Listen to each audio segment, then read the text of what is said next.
Breaking: Trump just shocked the world, he will meet with Kim Jong-un under one condition. President Donald Trump said he would meet with North Korean leader Kim Jong-un amid heightened tensions over his country's nuclear weapons program if the circumstances were right.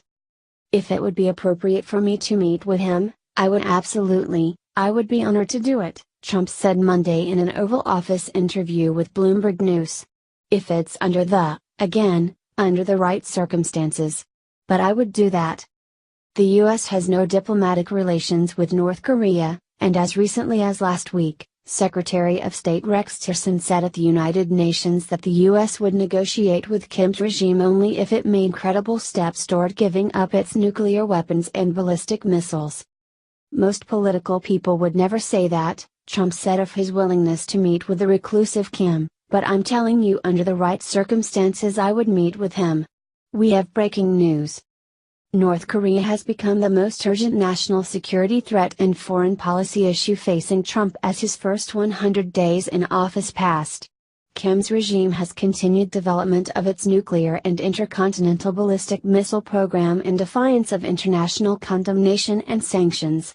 Military analysts have said North Korea is on course to develop a nuclear-tipped ballistic missile that could reach the U.S. mainland as soon as 2020, during Trump's term in office. Kim has never met with a foreign leader since taking charge after his father's death in 2011 and hasn't left his isolated country. Over more than 2 decades, six-nation talks, direct bilateral negotiations, food aid and UN sanctions have all failed to deter the Kim dynasty's quest for a nuclear arsenal. That has left the Trump administration relying increasingly on China, North Korea's neighbor and top trading partner, to exert pressure on the regime. Tensions have escalated since Trump vowed in January that he wouldn't let North Korea develop a nuclear weapon capable of reaching the U.S., and North Korea has labeled American military moves in the region as acts of intimidation and blackmail. North Korea has continued to test missiles this year after carrying out its 4th and 5th nuclear tests in a decade last year. What do you think about this? Comment below. It's happening. North Korea just started the conflict, this is not good. North Korea threatened Sunday to sink the U.S. nuclear-powered submarine deployed to South Korean waters. The moment the USS Michigan tries to budge even a little, it will be doomed to face the miserable fate of becoming an underwater ghost without being able to come to the surface, North Korea's major propaganda outlet Uri Minzokiri warned. The Michigan, a nuclear-powered, guided missile submarine, arrived Tuesday in the port city of Pusan, the same day North Korea celebrated the 85th anniversary of the founding of the Korean People's Army. A Navy carrier strike group led by the nuclear-powered, Nimitz-class aircraft carrier USS Carl Vinson is moving to waters off the Korean peninsula, boosting the U.S. strategic military presence in the area. The Vinson is taking part in joint drills with the South Korean Navy, an intentional show of force in response to recent North Korean provocations. The urgent fielding of the nuclear submarine in the waters off the Korean peninsula, timed to coincide with the deployment of the super aircraft carrier strike group, is intended to further intensify military threats toward our republic, the North explained. North Korea warned that whether it's a nuclear aircraft carrier or a nuclear submarine, they will be turned into a mass of scrap metal in front of our invincible military power centered on the self-defense nuclear deterrence. The North has previously threatened to sink the Vinson. Our revolutionary forces are combat ready to sink a U.S. nuclear-powered aircraft carrier with a single strike, the Rodong Sinmun, the newspaper of the ruling party, wrote last Sunday. North Korea is developing what some observers suspect are anti-ship ballistic missiles, but the North is nowhere close to fielding these weapons in battle, especially considering that the North has yet to successfully test one of these missiles. Breaking: Hannity, Lauren and O'Reilly back with new network, you won't believe where they'll be working. On the heels of major shakeups at the Fox News network, an alternative conservative network is being actively discussed amongst conservative fat cats. A well-placed source close to the proposal tells Mediaite that serious discussions are underway to create an alternative conservative cable network on the belief that the Fox News network is moving too far to the left. The source, who is engaged in the talks, says a meeting is planned for today with two prominent high-powered television executives, some underperforming conservative networks and people who have an interest and the ability to fund a new network. The potential aim? Putting the old band back together. There are certainly plenty of, out-of-work, conservative powerhouses to pick from that could star on a new network, and perhaps even some executives from within Fox News who might be lured by the new opportunity. Could the new channel include stars like the ousted Bill O'Reilly, who didn't waste much time hitting the podcast waves after he was fired amid a sexual harassment scandal? Could Tomi Lahren, the conservative megastar, who was recently sidelined at the Blaze, also take on a prominent role? The exact who won't be clear until the deal is more defined, but the source says the pitch is that the network could immediately reach at least 85 million homes. This news comes on the heels of a long profile in last weekend's New York Times, which paints a picture of a changing Fox News network with Murdoch's sons, James and Lachlan, CEO and co-chairman of parent company 21st Century Fox, at the helm. The piece struck fear into the minds of some Fox News hardcore conservatives, with talk of the sons wanting to rid the company of the old guard culture on which their father built his empire and bringing a warmer and fuzzier workplace that would move away from an anti-politically correct environment. On Thursday, New York Magazine's Gabe Sherman, a constant thorn in the side of Fox News, reported that sweeping management changes may be coming to the network as well. Sherman's report cited three anonymous sources that contend that the network's co-president Bill Shine recently asked the Murdoch sons to release a statement in support of him amid the roiling lawsuits and scandals. Both Fox News and 21st Century Fox have vigorously denied that Shine made such a request, but the report by Sherman prompted a rather mysterious tweet about the total end of the FNC as we know it by the network's biggest remaining star, Sean Hannity. "I just don't see Fox News and Sean having a long relationship.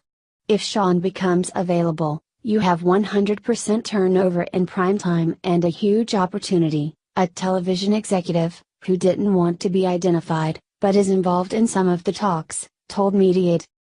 "I'm working on it, the new conservative channel, hot and heavy," the source said. "It's live, it's real. The new channel could come to fruition within the next 10 to 12 months. The executive said. It is no surprise that a savvy investor would see the turmoil within Fox News as a major opportunity. As the Times piece noted, analysts estimate that Fox News produced 25% of 21st Century Fox's operating income last year, or a whopping $6.6 billion. Conservative news remains a cash cow for investors, but the media landscape is quickly changing, with younger viewers cutting the cord and turning to alternative over-the-top live streaming platforms like Hulu, Amazon, Roku and YouTube TV. Could a conservative alternative channel with some big names have an edge on the 20-year-old conservative network? Stay tuned. Our source is convinced it can happen.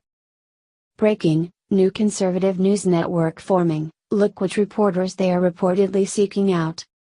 It's finally happening.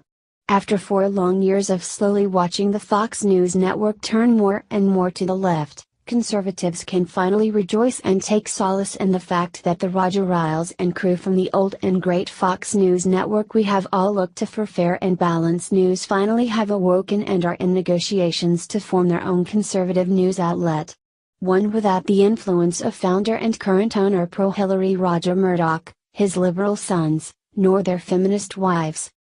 If you can all recall, right after the 2012 election within Republican presidential candidate Mitt Romney, along with the help of Democrat Party paid media hacks like the morbidly obese CNN correspondent Candy Crawley, choked his way to a stunning defeat even though President Obama was largely unpopular. In the days following that election, it was reported that Fox News superstar Sean Hannity was being bumped to an hour later to a pre-recorded time slot. The change was being made to make room for the closet leftist Megyn Kelly.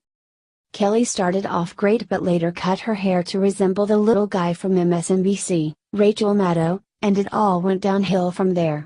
She showed her true colors by acting like a starstruck teeny bopper meeting her first celebrity crush during her first White House Christmas dinner under then-President Obama and by attacking then-candidate Trump while hosting the first Republican primary debate.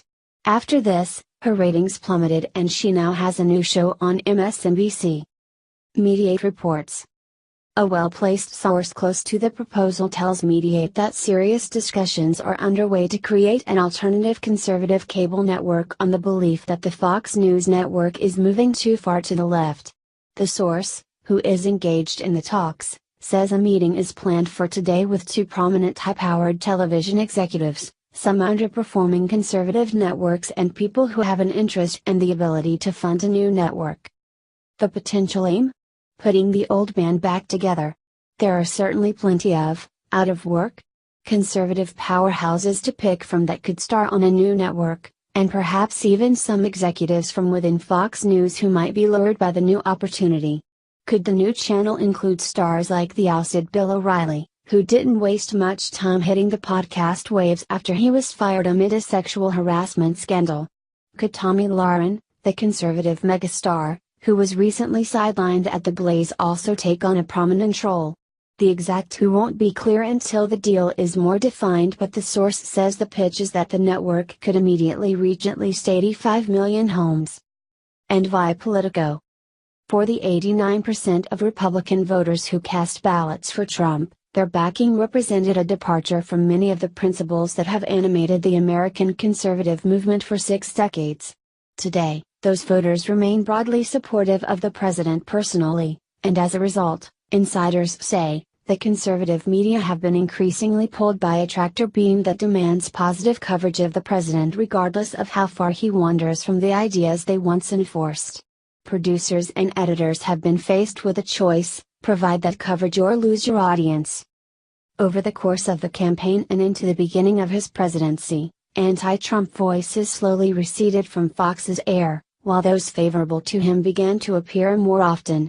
This has been most evident in the transformation of the panel segment on Bayer's 6 p.m. newscast, Special Report, once the premier venue for conservative thought on television. As the political reality on the right shifted, Bayer made an effort to include more pro-Trump voices on the panel.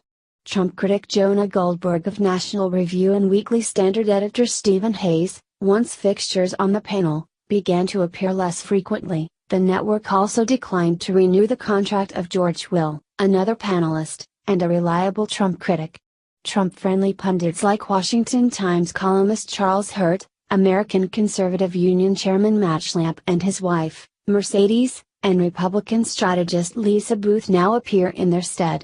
In late March, Fox announced it had signed the Federalist's Molly Hemingway, a reliably pro-Trump commentator, as a contributor. Sadly, it seems all this shedding of pro-Trump voices at Fox News came to a fever pitch when Fox News superstar, and most-watched cable news show, of over 20 years, Bill O'Reilly, was fired this past month. He was let go because of unproven allegations of sexual harassment.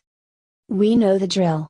When a Democrat is accused, he is innocent until proven guilty, but for conservatives, it's guilty until proven innocent, but that the doubt will still linger for life. We know. Whatever happens, one thing's for sure: next book Bill O'Reilly writes will be called Killing Fox News.